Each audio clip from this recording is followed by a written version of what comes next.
Hello दोस्तों, कैसे हैं आप लोग। आपका मेरे YouTube चैनल पुनीत मैथ्स पे बहुत बहुत स्वागत है। सबसे पहले तो आप लोग को आज नाग पंचमी की बहुत बहुत शुभकामनाएं। भगवान आपके जीवन में नई नई खुशियां लाएं, जल्दी से आपका सिलेक्शन कराएं। और आज की वीडियो हम लोग शुरू करने से पहले मैं आपको बता दूं कि मैंने आपको स्क्वायर क्यूब और क्यूब रूट निकालना सिखा दिया है। उसके अलावा जो हम लोग अगली बात आज सीखने जा रहे हैं वो हम लोग स्क्वायर रूट निकालना सीखने जा रहे हैं। क्लियर? ठीक है। तो स्क्वायर रूट निकालना सीखने के बाद फिर हम लोग फ्रैक्शन के ऊपर आ जाएंगे। फिर फ्रैक्शन के बाद फिर हम लोग कोई और टॉपिक शुरू करेंगे। क्लियर है? ठीक है। जो छोटे छोटे टॉपिक है वो पहले हम कंप्लीट कर दे रहे हैं, उसके बाद फिर बड़े बड़े टॉपिक भी हम लोग उठा लेंगे। ठीक है। परेशान ना होइए, पढ़ाई हम लोग करेंगे, डेली पढ़ाई करेंगे। बस वीडियो आप लोग देखते रहिए। वीडियो आप लोग देख नहीं पा रहे हैं, उसकी क्या वजह है मुझे नहीं पता है, लेकिन वीडियो देखना आप शुरू कर दीजिए। क्लियर है? आप पढ़ाई करना शुरू कर दीजिए। ठीक है। तो आइए शुरू करते हैं आज की क्लास। आज की क्लास का जो टॉपिक है वो है square root of perfect square ना। ठीक है। जैसे कल का जो टॉपिक था वो क्या था? Cube root of perfect square. आज का टॉपिक है square root of perfect square ना। अब square root of perfect square का मतलब क्या होता है? इसका हिंदी में मतलब होता है पूर्ण वर्ग संख्याओं का वर्गमूल। अब पूर्ण वर्ग संख्याओं का वर्गमूल क्या होता है? सबसे पहले आप देखिए पूर्ण वर्ग संख्याएं क्या होती है। जैसे मान लीजिए मैंने कहा √49। क्या कहा? √49। अब √49 को मैं क्या लिख सकता हूँ? √7 × 7 लिख सकता हूँ। तो √7 × 7 का मतलब क्या हो गया? 7। ठीक है। तो √49 की वैल्यू क्या आ गई? 7 आ गई। क्लियर है? ठीक है। इसी तरह मैं कहूँ √100 की वैल्यू क्या आ जाएगी? 10 आ जाएगी। मैं कहूँ √25 की वैल्यू क्या आ जाएगी? 5 आ जाएगी। लेकिन यहीं पे अगर मैं कहूँ √26 की वैल्यू क्या आएगी ना। ठीक है। अगर मैं कहूँ √26 की वैल्यू क्या आएगी तो √26 की वैल्यू आएगी। ऐसा नहीं कि √26 की वैल्यू आप फाइंड नहीं कर सकते हैं। ठीक है, कर सकते हैं, लेकिन इसका आंसर किस में आएगा बेटा? डेसिमल में आएगा। ठीक है। तो अब इसका आंसर अगर √26 का आंसर डेसिमल में आएगा तो यहाँ पे मुझे डेसिमल वाले नंबरों से मतलब नहीं है। ठीक है। मतलब कि मैं यहाँ पे जो मेथड आपको बताने जा रहा हूँ उसमें जो आंसर आएगा हमेशा कंप्लीट नंबर आएगा। ठीक है। उसका आंसर कभी भी डेसिमल में नहीं आएगा। मतलब कि ये जो √26 है ये परफेक्ट स्क्वायर टाइप का नंबर नहीं है, नॉन परफेक्ट स्क्वायर टाइप का नंबर है। ठीक है। तो हम लोग यहाँ पे जो मेथड सीखने जा रहे हैं उससे केवल हम लोग कौन से नंबर का स्क्वायर रूट निकाल सकते हैं? जो कि परफेक्ट स्क्वायर टाइप के नंबर होंगे। मतलब उनका आंसर अपने आप में एक कंप्लीट नंबर आएगा, होल नंबर आएगा। ठीक है। इंटीजर फॉर्म में आएगा। ठीक है। कभी भी उनका आंसर डेसिमल में नहीं आएगा। क्लियर? ठीक है। चलिए आइए देखते हैं। इसके लिए भी सबसे पहले आपको ये तो समझ में आ गया ना कि परफेक्ट स्क्वायर टाइप के नंबर कैसे होते हैं। क्लियर? अब इसके लिए भी पहले आपको एक चार्ट बनाना पड़ेगा। ठीक है। आइए पहले एक चार्ट बनाते हैं जैसे कल बनाया था। उस चार्ट में एक तरफ लिख लीजिए यूनिट प्लेस, एक तरफ बेटा लिख लीजिए यूनिट प्लेस, और एक तरफ लिख लीजिए मोस्ट पॉसिबल नंबर। एक तरफ लिख लीजिए यूनिट प्लेस और एक तरफ लिख लीजिए मोस्ट पॉसिबल नंबर। क्लियर? अब यूनिट प्लेस पे कौन कौन से नंबर आ सकते हैं? वैसे तो 0 से लेकर 9 तक आ सकते हैं, लेकिन मुझे 0 को नहीं लेना है। ठीक है। मुझे क्या कौन से नंबर लेने? 1 2 3 4 5 6 7 8 9। ठीक है। मुझे केवल 1 से लेकर 9 तक के नंबर लेने। क्लियर है? यूनिट प्लेस पे कल कौन सा नंबर लेने? 1 से लेकर 9 तक। ठीक है। अच्छा, कल जब हम लोग क्यूब रूट निकालना सीख रहे थे तो यहाँ पे पहले हम लोग क्यूब की बात कर रहे थे। जो भी यूनिट प्लेस का नंबर था उसका मैंने क्यूब लिखा था। अब क्योंकि हम लोग स्क्वायर रूट की बात कर रहे हैं इसलिए यहाँ पे जो भी यूनिट प्लेस पर नंबर है उसका पहले मैं क्या लिखूंगा? स्क्वायर लिखूंगा। बताओ 1 का स्क्वायर बेटा क्या होता है? 1, 2 का स्क्वायर 4, 3 का स्क्वायर 9, 4 का स्क्वायर 16, 5 का स्क्वायर 25, 6 का स्क्वायर 36, 7 का स्क्वायर होता है 49, है ना। 8 का स्क्वायर क्या होता है? 64, है ना। और 9 का स्क्वायर क्या होता है बेटा? 81 होता है कि नहीं होता है? बात समझ में आ रही है? ठीक है। तो जो यूनिट प्लेस पे हमने 1 से लेकर 9 तक के नंबर लिखे उसका हमने क्या लिख लिया? स्क्वायर लिख लिया। अब देखिए मोस्ट पॉसिबल नंबर अब मैं निकालना आपको बताने जा रहा हूँ। फिर वही काम करेंगे। बताइए यहाँ यूनिट प्लेस पे क्या 1 है? ठीक है। तो इस साइड में यूनिट प्लेस पे देखिए 1 कहाँ है? बस यूनिट प्लेस पे आपको देखना है। ठीक है। तो इस साइड में यूनिट प्लेस पे 1 कहाँ का? एक तो यहाँ है। ठीक है। एक तो यहाँ है और एक यहाँ है। ठीक है। तो इस वाले 1 के लिए तो 1 हो गया और इस वाले 1 के लिए क्या हो गया? 9 हो गया। तो 1 के लिए मोस्ट पॉसिबल नंबर क्या आ गया? 1 and 9। क्लियर है सबको? ठीक है। कैसे देखा फिर से देख लीजिए भाई, यहाँ यूनिट प्लेस पे एक है तो इस साइड में देखिए यूनिट प्लेस पे एक कहाँ है, एक यहाँ है और एक यहाँ है, तो इस वाले एक के लिए एक हो गया और इस वाले एक के लिए 9 हो गया, तो एक के लिए मोस्ट पॉसिबल नंबर 2 आते हैं, कौन कौन से, 1 और 9, ठीक है। इसी तरह 2 के लिए मोस्ट पॉसिबल नंबर, अब देखिए यहाँ यूनिट प्लेस पर 2 कहीं लिखा है क्या, 2 तो कहीं नहीं लिखा है, अगर 2 नहीं लिखा है इसलिए 2 के लिए मोस्ट पॉसिबल नंबर भी नहीं होता है। अब बच्चे कह रहे हैं जिसके लिए मोस्ट पॉसिबल नंबर नहीं होगा उसका क्या करेंगे, देखिए उसका क्या करेंगे बेटा, जिसके लिए मोस्ट पॉसिबल नंबर नहीं होगा उसके लिए हमने क्या करना है, सुन लीजिए मेरी बात, ठीक है। उसके लिए आपको एक काम करना है कि यहाँ पे अगर 2 के लिए मोस्ट पॉसिबल नंबर नहीं, इसका मतलब किसी भी नंबर के अगर लास्ट में 2 आता है तो इसका मतलब वो परफेक्ट स्क्वायर टाइप का नंबर नहीं। कहने का मतलब ये, जैसे मान लीजिए मैंने लिख दिया √62, अब देखिए लास्ट में 2 आ रहा है तो बताइए √62 क्या परफेक्ट स्क्वायर टाइप का नंबर है, नहीं है ना, ठीक है। तो ये बात ध्यान रखिएगा कि अगर कोई भी नंबर ऐसा है जिसके यूनिट प्लेस पे 2 लिखा हुआ है तो कभी वो परफेक्ट स्क्वायर टाइप का नंबर नहीं है। इसका मतलब उस क्वेश्चन का आंसर हम इस मेथड से निकाल नहीं सकते, जो मेथड आपको मैं बताऊंगा। क्लियर है, ठीक है, अब समझ गए। इसी तरह 3 के लिए मोस्ट पॉसिबल नंबर देखिए, कहीं पे 3 लिखा है यूनिट प्लेस पे, 3 भी नहीं लिखा है इसलिए 3 के लिए मोस्ट पॉसिबल नंबर नहीं होगा। 4 देखिए कहीं लिखा है, हाँ 4 यहाँ लिखा है एक तो इस वाले 4 के लिए 2 हो गया, और 4 देखिए कहीं लिखा है, हाँ यहाँ लिखा है, तो इस वाले 4 के लिए 8 हो गया, ठीक है। तो 4 के लिए मोस्ट पॉसिबल नंबर क्या हो गया, 2 और 8 हो गया। क्लियर है, ठीक है। इसी तरह 5 के लिए मोस्ट पॉसिबल नंबर क्या होगा, 5 ही होगा, ठीक। 6 के लिए देखिए मोस्ट पॉसिबल नंबर क्या होगा, एक 6 यहाँ लिखा है तो इस वाले 6 के लिए तो 4 हो गया ना, और इस वाले 6 के लिए क्या हो गया, 6 हो गया, तो 6 के लिए मोस्ट पॉसिबल नंबर क्या हो गया, 4 और 6, ठीक है। इसी तरह 7 कहीं लिखा है क्या, 7 कहीं नहीं लिखा है इसलिए 7 के लिए मोस्ट पॉसिबल नंबर नहीं होगा। क्लियर। इसी तरह 8 कहीं लिखा है क्या, 8 भी नहीं लिखा है तो 8 के लिए भी मोस्ट पॉसिबल नंबर नहीं होगा ना, ठीक है। इसी तरह यहाँ पे देखिए 9, यहाँ 9 लिखा है तो 9 कहीं लिखा है क्या इस साइड में यूनिट प्लेस पे, हाँ यहाँ लिखा और एक यहाँ लिखा है, ठीक है। तो इस वाले 9 के लिए 3 हो गया, इस वाले 9 के लिए 7 हो गया, तो 9 के लिए मोस्ट पॉसिबल नंबर क्या हो गया, 3 और 7। बात समझ में आ रही क्या मैं कहना चाह रहा हूँ, ठीक है। तो कैसे मोस्ट पॉसिबल नंबर निकालना है समझ में आया। तो यहाँ पे 4 नंबर ऐसे हैं जिनके लिए मोस्ट पॉसिबल नंबर नहीं है, कौन कौन से, 2, 3, 7, 8।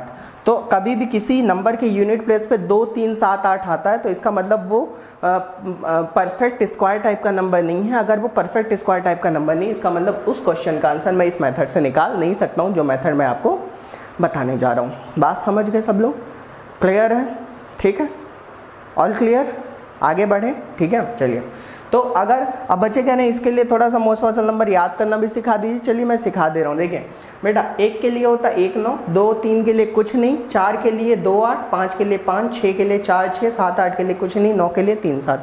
याद करना बहुत आसान है, क्लियर है, ठीक है। तो अब देखिए मैं सीधे एक एग्जाम्पल पे आता हूँ।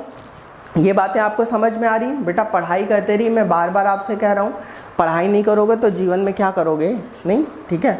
तो इसलिए पढ़ाई करते रहो, गवर्नमेंट जॉब पा जाओ, वो ज़्यादा बेटर है, ठीक है। तो आइए फिर से शुरू करते हैं। यहाँ पे मैं सीधे एक एग्जांपल लेता हूँ, जैसे मान लीजिए 1296 का। अब मैं कोई रैंडमली नंबर नहीं ले रहा हूँ बेटा, यहाँ पे जो भी नंबर मैं लूँगा वो सारे के सारे परफेक्ट स्क्वायर टाइप के नंबर होंगे, ठीक है। और एग्जाम में भी जब भी आपसे क्वेश्चन पूछा जाएगा तो हमेशा वहाँ पे कैसे नंबर रहेंगे, परफेक्ट स्क्वायर टाइप के नंबर रहेंगे। क्लियर है, ठीक है। अब जैसे मान लीजिए 1296 का बेटा स्क्वायर रूट निकालना है, तो 1296 का स्क्वायर रूट कैसे निकालेंगे, थोड़ा ध्यान सुनेगा। आप खुद बताइए बेटा, √64 की वैल्यू क्या होती है, 8 होती है, ठीक है। 8 कैसे होती है, उसको 8 × 8 लिखता है, उसी 8 में से एक 8 बाहर आ जाता है, ठीक है। इसका मतलब कभी भी अगर कोई नंबर परफेक्ट स्क्वायर टाइप का है तो इसका मतलब उसके कितने टुकड़े होते हैं, 2 टुकड़े होते हैं, ठीक है। अगर 2 टुकड़े होते हैं तो यहाँ पे वही काम करेंगे, पहले स्टेप में शुरुआत के 2 नंबर क्या कर लेंगे, बाहर, 1 2, शुरुआत के 2 नंबर क्या कर लिए, बाहर, ठीक है भाई। जैसे क्यूब रूट निकालते समय शुरुआत के 3 नंबर हम कल बाहर कर रहे थे, वैसे स्क्वायर रूट निकालते समय पहले शुरुआत के 2 नंबर क्या कर लेंगे, बाहर कर लेंगे। तो मैंने 6 और 9 को क्या कर लिया, बाहर कर लेंगे। यहाँ तक बात समझ में आई, कल ही वाला स्टेप है, पूरा रिपीटेड है, ठीक है। तो स्क्वायर रूट निकालते समय पहले शुरुआत के 2 नंबर बाहर कर लीजिए, उसके बाद क्या करेंगे, यहाँ 6, ठीक है। यूनिट प्लेस पे यहाँ क्या लिखा है, 6। अब 6 से पूछिए भैया कि तुम्हारा मोस्ट पॉसिबल नंबर क्या होता है, ठीक है। तो 6 के लिए मोस्ट पॉसिबल नंबर देखिए क्या होता है, 4 और 6 होता है कि नहीं होता है। तो 6 के लिए 2 मोस्ट पॉसिबल नंबर होते हैं, कौन कौन से होते हैं, 4 और 6, ठीक है। तो 6 के लिए 2 मोस्ट पॉसिबल नंबर आ गए, कौन कौन से आ गए, 4 और 6 आ गए। क्लियर है। अब फिर वही काम, यहाँ 12 के पास आ जाओ, ठीक है। अब इधर कहानी खत्म हो गया, अब इधर आ जाओ, 12 की तरफ आ जाओ। अब 12 से पूछो ऐसे किन 2 नंबर का स्क्वायर किया जाए जिनके बीच में तुम आते हो, ठीक है। 12 से क्या पूछो, 12 से पूछो ऐसे किन 2 नंबर का स्क्वायर किया जाए जिनके बीच में तुम आते हो, ठीक है। तो बेटा अब इस यहाँ क्यूब ना पूछना, क्योंकि स्क्वायर रूट निकालना है इसलिए स्क्वायर किया जाए ना। तो यहाँ पे बताओ ऐसे किन दो नंबर का स्क्वायर क्या जिनके बीच में आ रहा था, 3 का स्क्वायर 9 होता है, 4 का स्क्वायर क्या होता है 16 होता है, ठीक है। तो आप बताइए 12, 9, 16 के बीच में ये तो आता है ना, इसका मतलब 12 किसके इसके बीच में आएगा, 3 और 4 के बीच में आएगा। 12 किसके बीच में आएगा, 3 और 4 के बीच में आएगा, क्योंकि 3 का स्क्वायर 9 होता है, 4 का स्क्वायर क्या होता है 16 होता है, ठीक है। अब बताओ यहाँ पे 3 और 4 में छोटा कौन है, 3 और 4 में छोटा 3 है, तो यहाँ भी 3 लिख दो, यहाँ भी क्या लिख दो 3 लिख दो। बात समझ में आ रही है, ठीक है। हमेशा छोटा नंबर ही लेंगे। देखिए यहाँ तक कल करने से आंसर आ जा रहा था कि नहीं आ जा रहा था, फिर से मैं बता दे रहा हूँ, एक बार पूरा स्टेप रिपीट कर दे रहा हूँ। सबसे पहले शुरुआत के 2 नंबर बाहर किए, 6 के लिए मोस्ट पॉसिबल नंबर 4, 6। 12 से पूछो किसके किसके बीच में आता है, 3 और 4 के बीच में आता है, क्योंकि 3 का स्क्वायर 9, 4 का स्क्वायर 16। इसमें से लिखेंगे कौन सा नंबर, छोटा नंबर, तो यहाँ भी 3 लिख दिया, यहाँ भी क्या लिख दिया 3 लिख दिया, ठीक है। अब यहाँ तक करने से कल आंसर आ जा रहा था क्यूब रूट का, लेकिन अभी आंसर नहीं आया। अब 2 आंसर मेरे पास आ गए, एक 34 आ गया, एक 36 आ गया। इन दोनों में से कोई एक आंसर सही होगा। अब उसको कैसे करेंगे देखिएगा, यहाँ 3 को 4 से क्या कर लीजिए मल्टीप्लाई, क्या कर लीजिए 3 को 4 से मल्टीप्लाई, मतलब जो 2 नंबर लिखे हो यहाँ पे जिनके बीच में 12 आता है उन दोनों को मल्टीप्लाई कर दो, ठीक है। 3 को 4 से मल्टीप्लाई किया गया, आ गया 12 आ गया, क्लियर है, ठीक है। 3 को 4 से मल्टीप्लाई किया 12 आ गया। अब इस वाले 12 से इस वाले नंबर के लिए पूछो, इस वाले हमेशा इस वाले नंबर से पूछना, इस वाले नंबर से, इससे ना पूछना, ठीक है। किससे पूछोगे, जो स्क्वायर रूट के अंदर। अब 12 से पूछो कि भैया तुम बाहर वाले नंबर से बड़े हो कि छोटे हो, क्या पूछो 12 से, इस वाले 12 से पूछो कि तुम बाहर वाले नंबर से बड़े हो कि छोटे हो, तो ये कहेगा ना मैं बड़ा हूँ ना मैं छोटा हूँ, मैं बराबर हूँ, ठीक है। अगर ये बराबर भी कहे, तब भी आंसर क्या होगा, बड़ा वाला। देखिए अगर मान लीजिए यहाँ पे सपोज दैट कुछ 15 होता, सपोज दैट, ठीक है, और यहाँ 12 है, ठीक है, तो 15 12 से क्या हो जाता, बड़ा, ठीक है। कहने का मतलब ये है कि अगर अंदर वाला नंबर बड़ा है, अगर ये वाला नंबर कह दे, जो अंदर नंबर, अगर ये कह दे कि मैं बड़ा हूँ तो आंसर होगा बड़ा वाला। अगर ये कह दे मैं बराबर हूँ तब भी आंसर होगा बड़ा वाला। अगर ये कह दे मैं छोटा हूँ तो आंसर होगा छोटा वाला। बात समझ गए, ठीक है। देखिए बड़े में बा से बड़ा, बा से बराबर, ठीक है।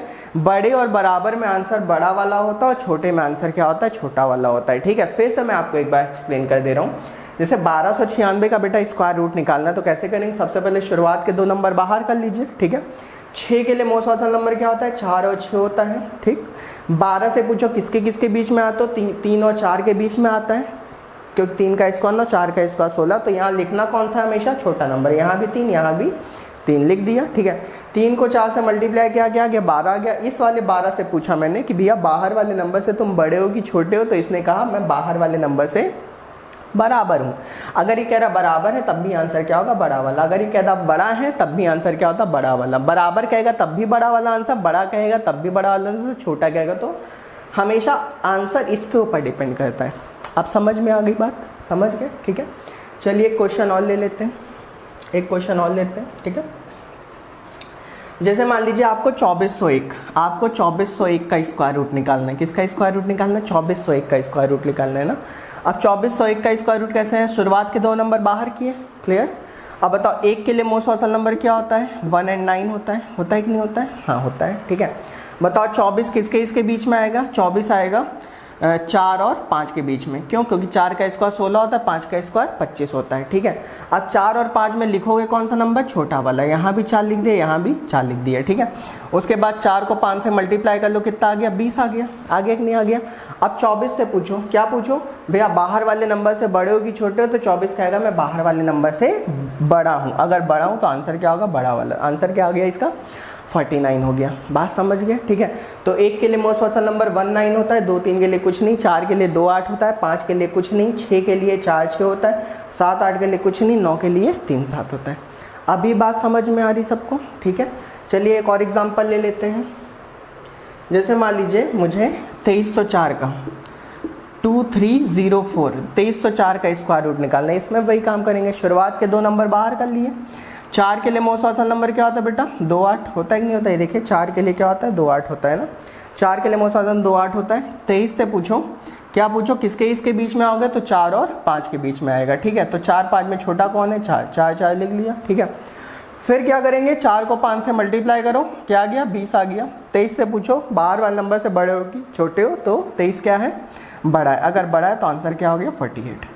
तो इस क्वेश्चन का भी आंसर क्या आ गया, 48 आ गया। अभी आ रहा है समझ में, ठीक है। चलिए मैं और एग्जांपल लेता हूँ, इसका स्क्रीनशॉट लेना हो तो ले लीजिए, तो मैं इसको मिटा दूँ फिर इधर लिख लूँगा, ठीक है। चलिए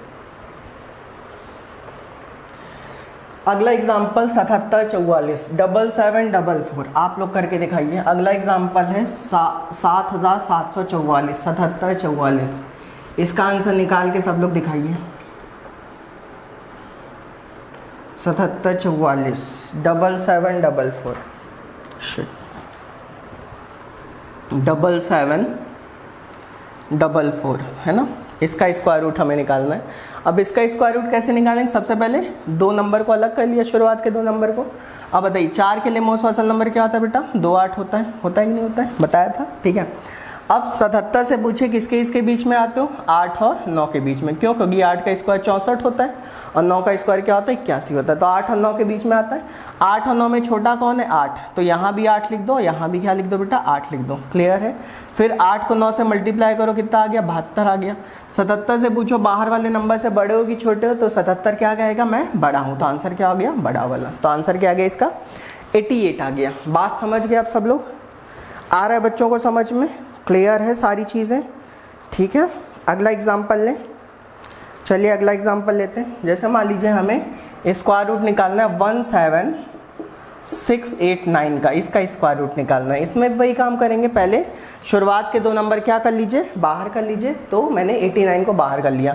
बताओ 9 के लिए मोस्ट पॉसिबल नंबर क्या होता है, 3 और 7। 9 के लिए मोस्ट पॉसिबल नंबर बेटा 3 और 7 होता है ना, क्योंकि 3 का स्क्वायर 9, 7 का स्क्वायर, दोनों के अंत में क्या आ रहा है, 9 आ रहा है, ठीक है। अब 176 बताइए किसके बीच में आएगा, 176 आएगा 13 और 14 के बीच में। कैसे, क्योंकि 13 का स्क्वायर 169 होता है और 14 का स्क्वायर 196 होता है ना, तो 13 और 14, तो 13 और 14 में छोटा कौन है, 13, तो यहाँ भी 13 लिख दो, यहाँ भी क्या लिख दो, 13 लिख दो, ठीक है। उसके बाद 13 को 14 से मल्टीप्लाई, अब देखो मैंने मल्टीप्लिकेशन में आपको बताया था जब नंबर्स के बीच में 1 का डिफरेंस हो, कितने का डिफरेंस हो, 1 का, तो मैंने फॉर्मूला बताया था स्मॉलर नंबर का स्क्वायर प्लस स्मॉलर नंबर, तो 13 14 में छोटा नंबर कौन है, 13, 13 का स्क्वायर 169 और 169 में 13 ऐड करोगे तो 182 आ जाएगा ना, ठीक है। तो बताओ 176 से कंपेयर कराओ, 176 छोटा एक बड़ा है, छोटा है, अगर छोटा है तो आंसर क्या हो गया, छोटा वाला नंबर। अभी आ रहा है समझ में, क्लियर है, ठीक है भाई, बहुत आसान है, इससे आसान कुछ भी नहीं है, सबसे आसान तरीका मैं बता रहा हूँ, ठीक है। इसका स्क्रीनशॉट ले लीजिए, तो अगला क्वेश्चन कराता हूँ,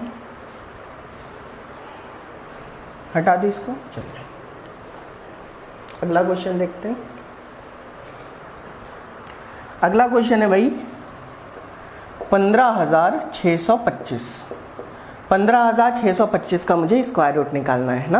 अब 15,625 का स्क्वायर रूट कैसे निकालूंगा, सबसे पहले शुरुआत के दो नंबर बाहर कर लिए ना। बताओ 5 के लिए बेटा मोस्ट पॉसिबल नंबर क्या होता है, 5 ही होता है ना। अब 156 बताओ किसके किसके बीच में आएगा, 156 किसके इसके बीच में आएगा, 12 और 13 के बीच में, क्यों, क्योंकि 12 का स्क्वायर 144 होता है और 13, भाई इसके लिए स्क्वायर याद होना चाहिए 1 से लेकर 50 तक का ना, ठीक है। तो इसीलिए मैं बार बार कह रहा हूँ, याद कर डालो, घर ही में हो तो कर डालो, मौज मस्ती कम करो, ठीक है। तो 12 और 13 के बीच में आएगा, 12 और 13 में छोटा नंबर कौन है, 12, तो यहाँ क्या लिख दो 12, आंसर सीधे आ गया 125। भाई कंपेयर, अब इसके आगे वाला स्टेप तो तब करते हैं जब यहाँ पे दो मोस्ट पॉसिबल नंबर होते हैं, यहाँ तो अकेला नंबर है, तो आंसर सीधे क्या आ गया, 125 आ गया। अभी आ रहा है समझ में, ठीक है। चलिए कुछ और क्वेश्चन कराते हैं तो आपको और क्लियर हो जाएगा, हटा दी इसको बेटा। चलिए और भी कुछ क्वेश्चन कर लेते हैं। जैसे मान लीजिए मैं यहाँ पे कुछ क्वेश्चन लिख रहा हूँ, 12544, पहला क्वेश्चन ये है ना। अगला क्वेश्चन है 12996, इसका स्क्वायर रूट निकालना है। अगला है 18225, इसका स्क्वायर रूट निकालना है, ठीक है। चलिए पहले ये 3 क्वेश्चन देखते हैं। जैसे मान लीजिए इसका स्क्वायर रूट निकालना, क्या करेंगे, शुरुआत के दो नंबर बाहर किए ना। 4 के लिए मोस्ट पॉसिबल नंबर क्या होता है, 2 8 होता है कि नहीं होता है, ठीक है। 4 के लिए मोस्ट पॉसिबल नंबर 2 8 होता है। बताइए 125 के इसके बीच में है कि 11 और 12 के बीच में, क्योंकि 11 का स्क्वायर 121 होता है और 12 का स्क्वायर 144 होता है, तो 11 12 के बीच में आएगा ना। तो 11 12 में छोटा कौन है, 11, तो यहाँ भी 11 लिख दो, यहाँ भी क्या लिख दो, 11 लिख दो, ठीक है। फिर 11 को 12 से मल्टीप्लाई कराओगे तो क्या होगा, स्मॉलर नंबर का स्क्वायर प्लस स्मॉलर नंबर, तो 11 का स्क्वायर 121, 121 में 11 जोड़ोगे तो क्या आएगा, 132 आएगा क्या, हाँ यही तो आएगा। 121 में 132, हाँ 132 आएगा ना। तो आप बताइए 125 बाहर वाले नंबर से छोटा है कि बड़ा है? छोटा है। अगर छोटा है तो आंसर क्या हो गया? छोटा वाला नंबर 112 आ गया ना। चलिए इसका देखते हैं। बताइए 6 के लिए मोस्ट पॉसिबल नंबर क्या होता है? 4 6 होता है ना, ठीक है। 6 के लिए मोस्ट पॉसिबल नंबर बेटा 4 6 होता है, क्लियर है। अब अगर 6 के लिए मोस्ट पॉसिबल नंबर 4 6 होता है तो 4 6 लिख लिया। अब 129 बताओ किसके इसके बीच में आएगा? वही 11 12 के बीच में आएगा। 11 12 में छोटा कौन है? 11। यहाँ भी 11 लिख, यहाँ भी क्या लिख दिया? 11 लिख दिया, ठीक है। 11 को 12 से मल्टीप्लाई किया क्या? 132 आ गया। 129 छोटा है कि बड़ा है? छोटा है। अगर 129 छोटा है तो आंसर क्या हो जाएगा? छोटा वाला नंबर 114 आ गया। समझ गए ना, ठीक है। इसी तरह यहाँ देखो, यहाँ पे शुरुआत के 2 नंबर पहले बाहर किए मैंने, ठीक है। 25 को बाहर किया। बताओ 5 के लिए मोस्ट पॉसिबल नंबर क्या होता है? 5 होता है ना। 182 किसके इसके बीच में आएगा बेटा? 13 और 14 के बीच में, क्योंकि 13 का स्क्वायर 169 होता है, 14 का स्क्वायर 196 होता है। 13 14 के बीच में तो लिखोगे क्या? 13। तो आंसर क्या आ गया? 135 आ गया। समझ गए? देख रहे हो कैसे हो जा रहा है? आ रहा है ना बच्चों को समझ में, ठीक है। चलिए और भी एग्जाम्पल ले लेते हैं। जैसे मान लीजिए हमें निकालना है 35344, इसका स्क्वायर रूट निकालना और 4452। बेटा रैंडमली मैं कोई भी नंबर यहाँ नहीं ले रहा हूँ। यहाँ पे जो भी नंबर लिए जा रहे हैं वो अपने आप में किस टाइप के हैं? परफेक्ट स्क्वायर टाइप के हैं। ये बात का ख्याल रखिएगा, हाँ, ठीक है। अब देखिए इसका स्क्वायर रूट कैसे निकालेंगे। शुरुआत के 2 नंबर बाहर किए। 4 के लिए मोस्ट पॉसिबल नंबर क्या होता है? 2 8 होता है। होता है कि नहीं होता है? होता है, ठीक है। अब 353 किसके इसके बीच में आएगा? 18 और 19 के बीच। एकदम तुरंत याद आ जाना चाहिए किसके इसके? भाई 18 का स्क्वायर 324 होता है, 19 का स्क्वायर 361 होता है ना। तो 18 19 के बीच में आएगा। अगर 18 19 के बीच में आएगा तो यहाँ क्या लिख दो? 18, और यहाँ क्योंकि छोटा नंबर लिखना होता है 18 18 लिख दिया। 18 को 19 से मल्टीप्लाई करो। देखो 18 19 में 1 का डिफरेंस है, तो स्मॉलर नंबर का स्क्वायर प्लस स्मॉलर नंबर, ठीक है। तो 18 का स्क्वायर 324 और 324 में 18 जोड़ो क्या आएगा? 342 आ जाएगा। अब 353 से पूछो छोटे हो कि बड़े हो, तो 353 क्या है? बड़ा है। तो आंसर क्या आ गया? बड़ा नंबर 188 आ गया। समझ गया ना, ठीक है। इसी तरह इसमें देखिए शुरुआत के 2 नंबर बाहर कर लीजिए। 44521 में 21 बाहर किया। एक के लिए मोस्ट पॉसिबल नंबर क्या होता है? 1 और 9 होता है ना। 445 किसके इसके बीच में आएगा? 21 और 22 के बीच में, क्योंकि 21 का स्क्वायर 441 होता है, 22 का स्क्वायर क्या होता है? 444 होता है ना। तो 21 22 के बीच में आएगा। तो 21 22 में लिखो क्या? यहाँ भी 21 लिख दो, यहाँ भी क्या लिख दो? 21 लिख दो। लिख दिए, ठीक है। अब 21 को 22 से मल्टीप्लाई करो। अब स्मॉलर नंबर का स्क्वायर प्लस स्मॉलर नंबर, 21 का स्क्वायर 441 होता है, 441 में 21 ऐड करो, कितना आएगा? 462 आ जाएगा। अब बताओ 445 छोटा है कि बड़ा है? छोटा है। अगर छोटा है तो आंसर क्या आ गया? छोटा नंबर 211 आ गया। समझ गए? देख रहे हो कैसे हो जा रहा है, ठीक है। तो स्क्वायर रूट में भी जो भी चीज़ें मुझे बतानी थी वो मैंने बता दी हैं, क्लियर है। और इसी तरह एक क्वेश्चन आपसे एग्जाम में पूछे भी जाते हैं, इसलिए घबराने की जरूरत नहीं है, ठीक है। अब हम लोग ने मल्टीप्लिकेशन भी पढ़ लिया, square root cube and cube root भी पढ़ लिया। अब जो अगला टॉपिक हम लोग शुरू करेंगे वो फ्रैक्शन शुरू करेंगे। कौन सा टॉपिक शुरू करेंगे? फ्रैक्शन, ठीक है। तो फ्रैक्शन में भी बहुत सारे कॉन्सेप्ट होते हैं, वो मैं आपको पढ़ाऊंगा और आपको समझ में भी आ जाएगा, ठीक है। बस आप लोग घर में पढ़ाई करते रहिए। घर में पढ़ाई करने से पीछे ना हटिए, क्योंकि बेटा घर में आप पढ़ाई नहीं करोगे तो अब आपका साथ कौन दे सकता है? कोई नहीं दे सकता है, ठीक है। कुछ लोग कहते हैं कि सर मोटिवेट किया करिए। यार मोटिवेट करने से कुछ नहीं होता। मैं मोटिवेट आपको करूंगा, आप 1-2 दिन मोटिवेट रहोगे, ठीक है।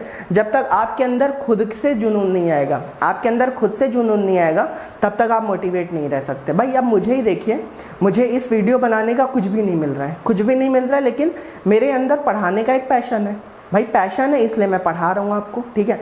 तो आप अगर किसी काम को पैशन से करेंगे तो वो काम बेटा आपका में मन लग ही जाएगा, ठीक है।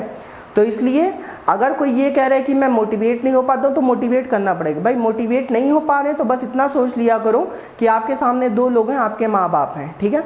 उन्होंने आपके लिए बहुत कुछ किया, अब आपको उनके लिए बहुत कुछ करना है, ठीक है। आप अपने आप मोटिवेट हो जाओगे। कोई मोटिवेशन के लिए कोई गोली नहीं आती कि भाई गोली मैं खिला दूं तो आप मोटिवेट हो जाओगे, ऐसा कुछ नहीं होने वाला है, क्लियर है, ठीक है। मैं मोटिवेट करूंगा, आप 1-2 दिन मोटिवेट रहोगे, उसके बाद फिर उसी ढर्रे पे आ जाओगे। तो सेल्फ मोटिवेशन के लिए केवल एक चीज़ है, आपके सामने 2 लोग खड़े हैं, आपके माँ बाप खड़े हैं, आप उनकी तरफ देख लिया करिए, आप खुद मोटिवेट हो जाओगे, आप सारी चीज़ों से अपना मन हटा के पढ़ाई में लगाने लगोगे। क्लियर है? ठीक है, तो इसलिए पढ़ाई करना बहुत ज़रूरी, पढ़ाई करना शुरू कर दीजिए। ठीक है, तो एक बार फिर से मैं आपको शुभकामनाएं दे रहा हूँ कि नाग पंचमी की आपको बहुत बहुत सारी शुभकामनाएं। भगवान आपका जल्दी से जल्दी सिलेक्शन कराएं, जल्दी से जल्दी आपके घर में बहुत सारी खुशियाँ आएँ। ठीक है, आपके माँ बाप आपके सिलेक्शन से खुश हो जाएं। क्लियर? तो अब फिर हम लोग कल मिलते हैं। कल की जो वीडियो रहेगी हमारी फ्रैक्शन की रहेगी। क्लियर है? ठीक है, तो आज के लिए इतना ही।